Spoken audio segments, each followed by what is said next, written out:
How will Putin respond to Trump's ultimatum? I'll tell you in just a moment what Reuters sources in the Kremlin have to say about this. I'm Solomia Vitvitska, and this is TSN. Subscribe to our YouTube channel, watch the broadcast, and be sure to comment on what you found most interesting. Here are a few of today's topics. The attack on Moldova. Only civilian infrastructure was affected. There was no military equipment or military facility at these locations during the strikes. Why did the enemy launch dozens of drones at the infrastructure of the Kharkiv city? They were saved by Yaroslav. After a year and a half of raiding, we got a call and they said, "Come over." A day of raiding, and the tests confirmed a perfect match.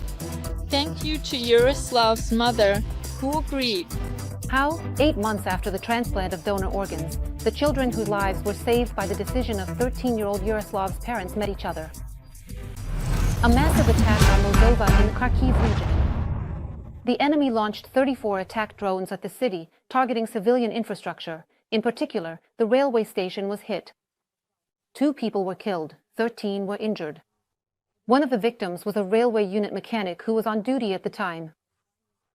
Due to the shelling, the station had to be closed for an indefinite period. Right now, they are deciding on alternative locations for passenger boarding. The city itself is experiencing power and water outages. After this attack, the president called on the international community to impose tougher sanctions against Russia.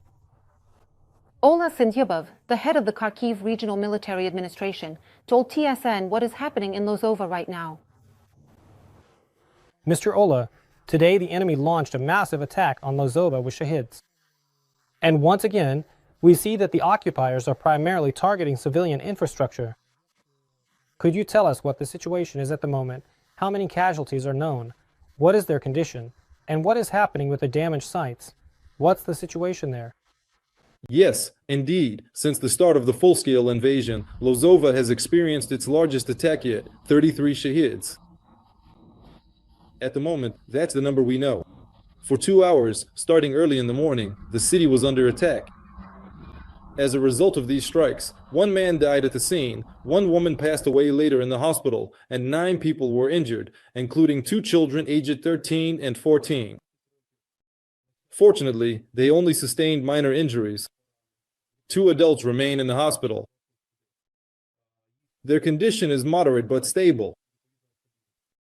As a result of these strikes, our transportation infrastructure has been seriously damaged. This is actually the railway station building. In fact, it's the depot. The destruction is quite significant. We are currently working on restoring the power supply, because in the settlement of Moldova and in several other communities that are part of this municipality, there is still a partial power outage. Once the electricity is restored, within about a day, water supply and other essential services that depend on electricity will also be restored. Right now, our state emergency service units are still working on site, along with all the city's utility services and our volunteer organizations. The current task is to eliminate the hazards, clear the debris, and make sure there are no people left under the rubble. And then, of course, to continue the restoration work and, naturally, to resume train traffic as soon as possible. Speaking of the debris removal itself, what was the situation like? Because we know that very often the enemy attacks again during the clearing of rubble. How is it today with the air raid alert? Well, the first Shahid strike happened at about 3:40 in the morning, and then it continued for about 2 hours. After the first strikes, our state emergency service units were already on site.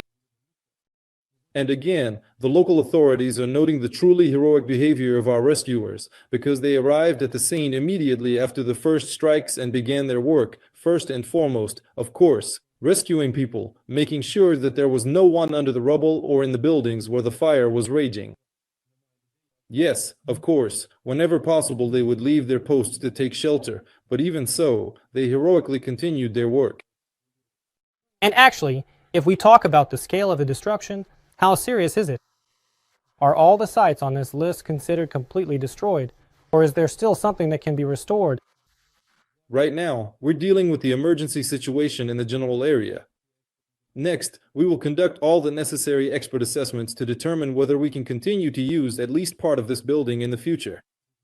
The central part is almost completely destroyed, the roof is broken through, and the shelters are damaged.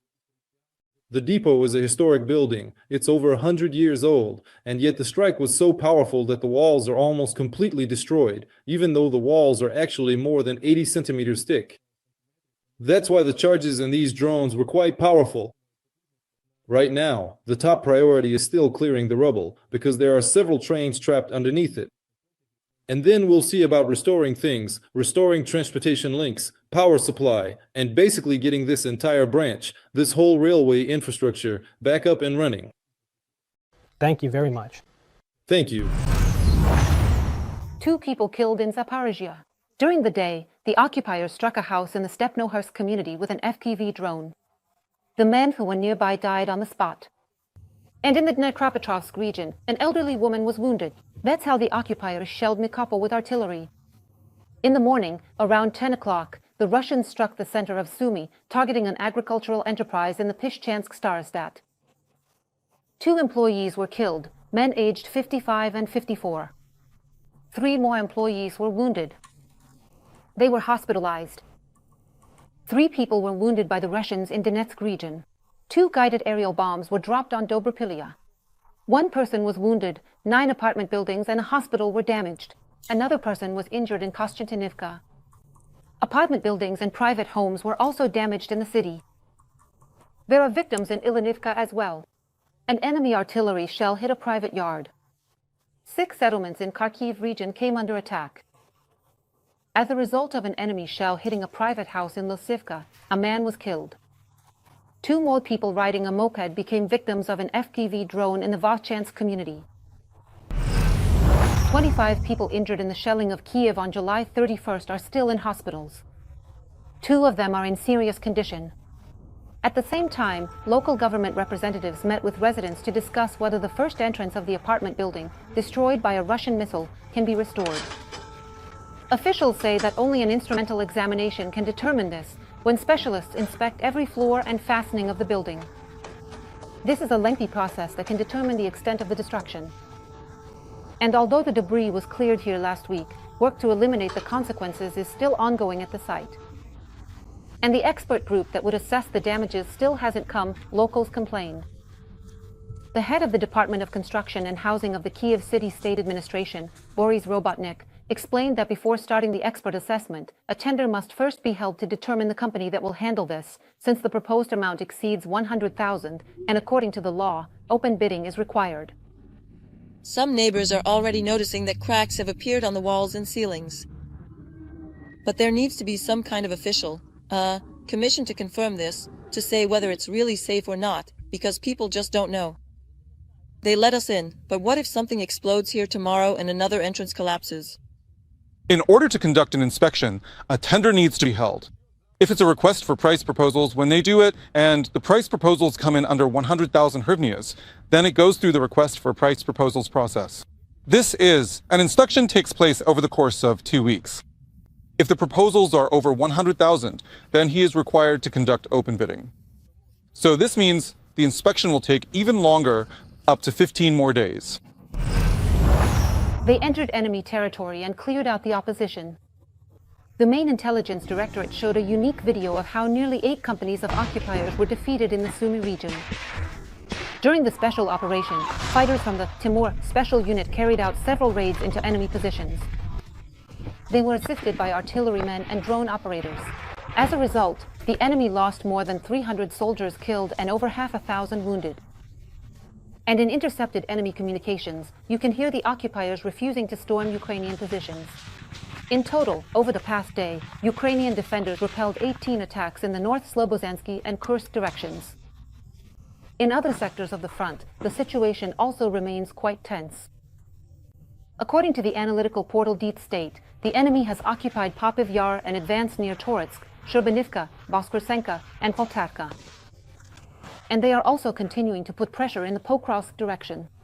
They carried out 45 assault actions near Novoekonomik, Chervoniy Lyman, Kotlin, and Udakny. And almost 30 more attempts to break through the Ukrainian defenses were recorded in the Lyman direction. money from Europe, weapons from the States. 3 more countries are joining the initiative to supply American weapons to Ukraine. Sweden, Norway, and Denmark are allocating about $500 million. The funds are intended to strengthen Ukraine's air defense. In particular, they will use the money to purchase additional missiles for the Patriot air defense system. Previously, the Netherlands allocated almost the same amount for this purpose. The local defense minister said on X that they will buy the 5th. Earlier, Donald Trump officially announced that the U.S. and the countries of the North Atlantic Alliance had reached an agreement to supply weapons to Ukraine.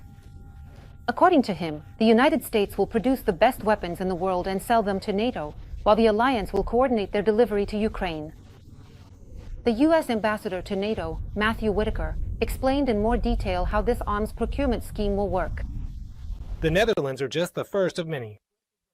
In the coming weeks, you will see a series of similar announcements. When we announce this mechanism, which allows our NATO allies to purchase American equipment and transfer it to Ukraine for defense, many of them immediately volunteered. Some countries are joining forces to jointly fund and supply weapons and ammunition. And that's exactly what NATO is about, a platform for communication among allies, for discussing problems together and finding solutions. That's what makes our alliance the strongest in the world. Germany is deploying its fighter jets to Poland ahead of the Russian-Belarusian military exercises. Berlin made this decision following a request from Warsaw. 5 Eurofighter jets have already arrived at the Polish airbase Minsk-Mazowiecki. As explained by the German Air Force, they will help the Poles monitor NATO airspace and track possible Russian actions along the alliance's eastern flank. In addition to the aircraft, about 150 Bundeswehr soldiers have also been deployed to Poland. In September, Russia and Belarus are planning the military exercises Zapad 2025. And it was precisely such exercises that preceded Russia's full-scale invasion of Ukraine. However, this time, as the president of Lithuania previously stated, they will be on a smaller scale. Putin will stop the war as soon as the price of oil can be lowered by $10. This opinion was expressed by Donald Trump in an interview with CNBC. The American president believes that the Russian economy will not withstand such pressure, as it is already not in the best condition. The U.S. president also said that the Organization of the Petroleum Exporting Countries, OPEC+, plans to increase oil production, and this is already affecting the energy market. In addition, Trump threatened to significantly increase tariffs for India as soon as the next day because it buys Russian oil. And it is New Delhi, according to the American president, that not only buys huge volumes of Russian oil, but also sells a significant portion of the purchased fuel on the open market, making enormous profits. The politician also reproached the Indians for not caring how many people in Ukraine are dying at the hands of the Russian war machine. New Delhi reacted with indignation to the accusations from the U.S. leader. The local Ministry of Foreign Affairs says that this import is intended to ensure affordable prices for their citizens. But in addition to this, they reminded Washington that it was the U.S. itself that once encouraged this import, since it was supposed to strengthen the stability of global energy markets. Diplomats also complained that the countries criticizing India for importing Russian oil are themselves trading with the aggressor state. Sanctions, Russian strikes on Kiev, and ending the war. The head of state, Volodymyr Zelensky, had a phone conversation with U.S. President Donald Trump. The leaders discussed Russian attacks on the capital, anti-Russian sanctions, and joint European decisions that could help protect Ukraine. Meanwhile, Reuters, citing its own sources, reports that Putin will most likely reject Trump's ultimatum to end the war in Ukraine after August 8. Journalists who spoke with anonymous officials in the Kremlin learned that the Russian leader is determined to push forward with seizing new territories, as he believes in his own victory. The Kremlin General Staff is reportedly telling him that the Ukrainian front could collapse in 2 or 3 months. Therefore, they see no reason to stop now. Instead, Moscow's goal is to fully capture the Donetsk, Luhansk, Zaporizhia, and Kherson regions, which Russia considers its own, and only then negotiate a peace agreement. Putin is skeptical about threats of new sanctions, Reuters writes. Especially after Russia has withstood several waves of consecutive economic restrictions over the past years of war. Despite this, the Kremlin leader still hopes to restore relations with the U.S. and trade with the West. And what do you think about Trump's ultimatum and Putin's reaction? Write about it in the comments to this broadcast on YouTube. And of course, give us a like and subscribe to the channel. Meanwhile, I continue with the TSN broadcast.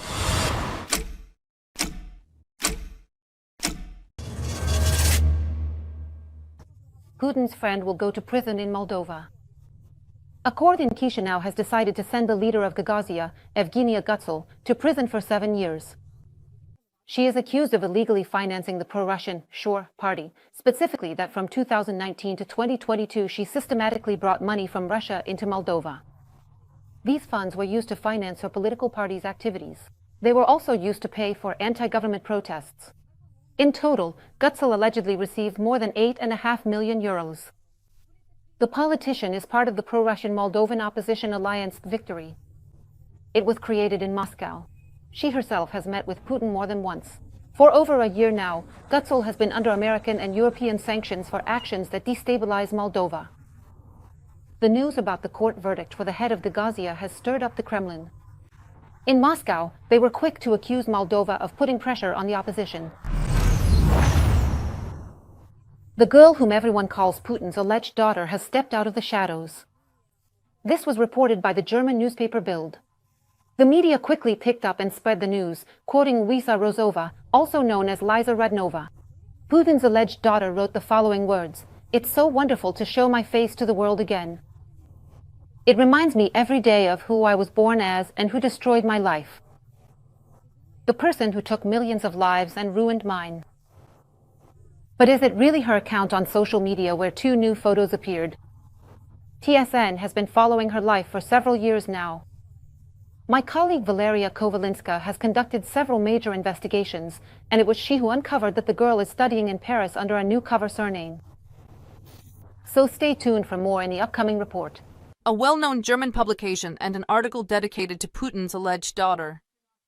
They present it as a sensation with the headline, "The Phantom Daughter Settles Scores with Putin."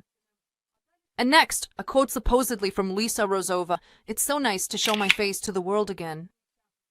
But is there really a sensation here? And has the girl believed to be Putin's illegitimate daughter truly stepped out of the shadows? The publication refers to a Telegram channel called, in translation, Lisa's Art, but it can't be found. Many media outlets have picked up both this news and an old post from 2022, publishing them as new quotes that supposedly show the girl's attitude toward the war. Supposedly, Liza writes that she is surprised some people seriously think she is involved in the events happening in the world and that she has some incredible ability to change everything. Next is a quote, "Let's think together and answer this question. Would a person really go so mad as to literally declare war on the whole world and then back down from their decisions because of some parental feelings?" But once again, we emphasize that this is a quote from a post on an unverified account belonging to a girl believed to be the illegitimate daughter of the Russian dictator.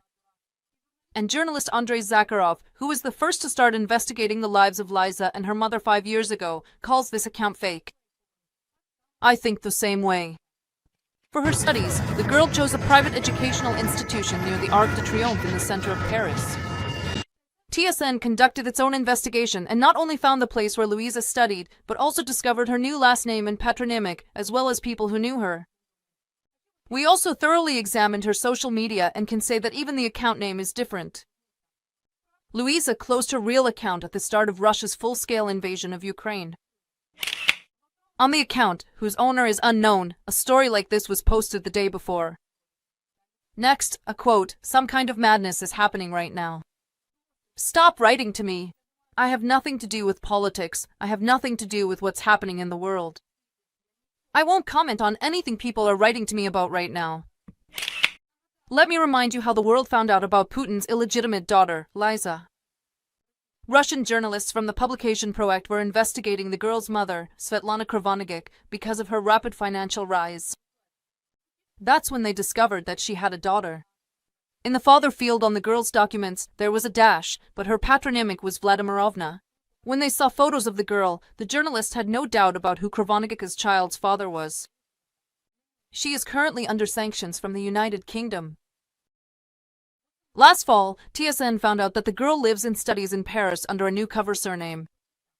Now she is Liza Olegievna Rednova. And it is this change that points to the girl's connection to the dictator. Oleg Rednov was a close friend of the President of Russia. He died 10 years ago. This summer, it became known that Lisa works in galleries in Paris and the suburbs of the French capital, where both Ukrainian and Russian anti-war artists exhibit their works. This was first reported by the Russian artist Nastya Rodionova, who moved to Paris at the beginning of Russia's full-scale invasion of Ukraine. Here is a quote from Nastya's post on Facebook: "I believe in the presumption of innocence, that children are not responsible for the crimes of their parents. But during wartime, a meeting between the beneficiaries of the regime and its victims is unacceptable." Nastya tells me that she went to the gallery to see for herself. I arranged a meeting with Zelensky and asked if they had Liza, the daughter of Svetlana Krivonigic, working there. I didn't immediately mention Putin's name or refer to that, because the answer would have given me enough information anyway. He started saying that he doesn't check the family backgrounds of his employees, that he can't say yes or no, because he doesn't have that information. He quoted Stalin and said that children are not responsible for their parents. I said, "Then tell me her last name." He said he doesn't remember it. He glanced around, took out his phone, got flustered, stepped away for a minute, then came back to me and said her last name is Rednova. Dmitry Dolinsky and also Alexander Vishnevsky are Louisa's employers. They confirmed to TSN that Luisa Rednova works for them, but after the Russian artist's post, she temporarily stopped coming to work at the gallery. We have an employee whose documents say Liza Rednova, and who, according to your investigation, is Putin's daughter. But on paper, she is Liza Rednova. At least, according to the documents she provided, she is Liza Rednova. Based on this, we can only state that she is Luisa Rednova. She does not deny that she is the daughter of Svetlana Krivonigic. The fact of whether she is Putin's biological daughter or not seems rather unclear to us. Yes, there are certain things that point to this, but she herself does not confirm it. There is no physical or scientific evidence for this. But overall, it seems to me that in this situation, that's not the most important thing. Even if we assume that your investigation really sheds some truth and she is indeed Vladimir Putin's biological daughter, it's not entirely clear what that changes. I mean, there's a person who studies, lives, and works in a gallery that exhibits anti-war artists. And if, at the same time, we assume that she is Putin's daughter, then it's more, I don't know, a civic act on her part. In June, when I was in Paris, I called Liza, but those phone calls went unanswered. Ukrainian writer Irina Karpa, who lives in Paris, then suggested that even if the girl is theoretically against the war, she can't say so. There's just no way, yeah, because, well, that's a direct connection. Even if we imagine that she doesn't want to have anything to do with it, she'll never show it. It's simply dangerous for her. Here are photos and videos taken this year in one of the galleries where 22-year-old Liza works. And here she looks older than the girl in the Instagram photos that are presented as new, as well as in the pictures published by Bild, supposedly from her Telegram channel. The hairstyles are noticeably different. So, it's likely that someone is simply using old photos of Liza and pretending to be her. So who does this and why? The question is open. What do you think? Write about it in the comments. And you can watch the full videos of the investigations about Louise on the TSN YouTube channel. Valeria Kovalinska, TSN 1+1. Meanwhile, the German publication Bild has already withdrawn this article from its website. The article stayed up there for just over a day.